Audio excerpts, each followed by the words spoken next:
Welcome back to ஒடுகை 360 channel. நம் சேனலை பார்த்து கொண்டிருக்கும் ஊடக நண்பர்களே, சப்ஸ்கிரைப் செய்த வாடிக்கையாளர்களே, இந்தியா பாகிஸ்தான் போர் மூடக்கூடிய சூழ்நிலையில் மிலிட்ரி சவுண்ட் அப்படி சொல்லக்கூடிய இந்தியாவுக்கும் பாகிஸ்தானுக்கும் எந்தெந்த பிளேஸில் இருக்கிறாங்க, எந்த வெப்பன்ஸ் அதிகமாக வச்சுருக்காங்கன்னு பார்த்தோம்னா 4th பிளேஸில் இந்தியாவும் 12th பிளேஸில் பாகிஸ்தானும் இருக்கிறான். பாப்புலேஷனில் பார்த்திங்கன்னா எல்லாத்துக்குமே தெரியும், சைனாவுக்கு அடுத்து இந்தியா தான் 140 crore பீப்புளை வந்து தன்னகப்படுத்தி உள்ளது. பாகிஸ்தானில் இதை விட ரொம்ப ரொம்ப கம்மியான ஒரு பாப்புலேஷனே இருக்கக்கூடிய சூழ்நிலையில் வந்து 25 கோடி மக்கள்கள் இருக்கிறாங்க பாகிஸ்தானில், ஃபுல் அண்ட் ஃபுல் முஸ்லீமாக. இப்படி இருக்கக்கூடிய தருவாயில் சோல்ஜர்ஸ் என்று பார்த்தோம்னா யாருக்கு அதிக சோல்ஜர்ஸ் இருக்கிறாங்க அப்படின்னு பார்த்தோம்னா, இந்தியாவிடம் கிட்டத்தட்ட 21.97 lakhs சோல்ஜர்ஸ் வந்து கையிருப்பு இருக்கிறாங்க.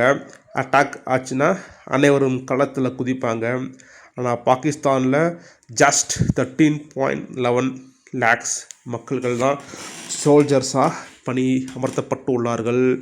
பாராமிலிட்ரி ஃபோர்ஸ், இது வந்து பாராமிலிட்ரி ஃபோர்ஸ் வந்து ஆர்மியோட ஒரு சப் டிவிஷன். இந்தியா வந்து அது திறம்பட செயல்பாட்டில் இருக்கிறாங்க. அதில் கிட்டத்தட்ட 25 லட்சம் பேர் இருக்கிறாங்க. பட்டு பாகிஸ்தானில் வந்து 5 lakhs பீப்புள் மட்டும்தான் இருக்கிறாங்க.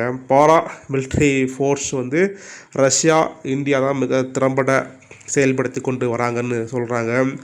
மரைன்ஸ் ஃபோர்ஸில் வந்து இந்தியாவில் வந்து பங்கானது 1.42 lakhs மக்கள்கள் வந்து போர் விமானங்களை இயக்கக்கூடிய மரைன் இதில் வந்து இருக்கிறாங்க. பட் இதே ஈக்குவல்லையும் சரி 1.24 lakhs மக்கள்கள் வீரர்கள் வந்து பாகிஸ்தானில் வந்து இருக்கதா கருத்து கணிப்பானது சொல்லப்படுகின்றது. ஏர்ஃபோர்ஸ் தான் மிகப்பெரிய முக்கிய பங்கானது வைக்கக்கூடிய ஒரு நிகழ்வாக இருக்குது. அதில் 3.1 lakhs மக்கள்கள் வீரர்கள் வந்து இந்தியாவோட ஆர்மியில் இருக்கிறாங்க, இந்தியன் ஏர்ஃபோர்ஸில். பாகிஸ்தானில் ரொம்ப ரொம்ப கம்மி, 78,128 வீரர்கள் மட்டுமே இருப்பதாக கருத்து கணிப்பானது கணிக்கப்பட்டுள்ளது. மொத்த விமானங்கள், ஏர்ஃபோர்ஸில் உள்ள மொத்த விமானங்கள் பார்த்திங்கன்னா இந்தியாவில் வந்து கிட்டத்தட்ட 2,299 விமானங்கள் ஆனது கண்டறியப்பட்டுள்ளது. பாகிஸ்தானில் 50% மட்டுமே இன்னும் இருக்குது விமானங்கள் சண்டைக்கு தயாராக. ஸோ மொத்தம் 1,399 விமானங்கள் ஆனது இருக்குது. போர் விமானங்கள், விமானத்திலே போர் விமானங்கள் என்று சொல்லக்கூடிய அட்டாக்கிங் விமானம் வந்து 513 விமானங்களை இந்தியாவிடம் கையிருப்பு உள்ளது. பாகிஸ்தான் இதுக்கு ஈடு கொடுக்குமா என்று பார்த்தால் முடியாது. 328 போர் விமானங்களை தன்னகப்படுத்தி உள்ளதாக புள்ளி விவரங்கள் கணிக்கப்பட்டுள்ளது. ஹெலிகாப்டர்ஸ்னால் குறைந்த இலக்குகளை குறைந்த ஹைட்டில் இருந்து தாக்கக்கூடிய ஹெலிகாப்டர்ஸ் வந்து 899 போர் ஹெலிகாப்டர்களை இந்தியா தன்னகப்படுத்தி உள்ளது.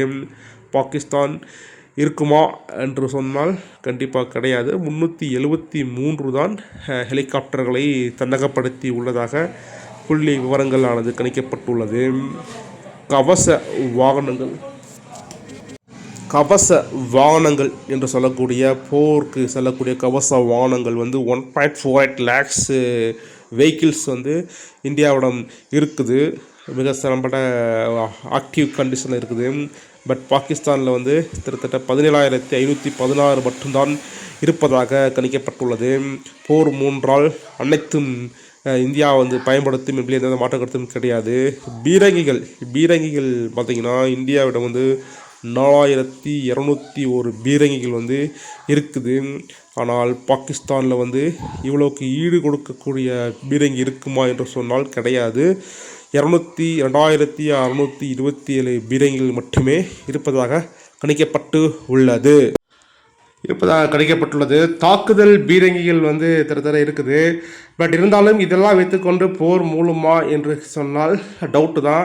ஹிட்லர் எடுத்த தவறான முடிவை மோடி எடுக்க மாட்டார் என்பதில் அனைவருக்கும் தெரிந்த ஒன்று. அப்படியே நிகழ்ந்தாலும் 28 நாட்கள் தான் பாகிஸ்தானால் தாக்குப்பிடிக்க முடியும்.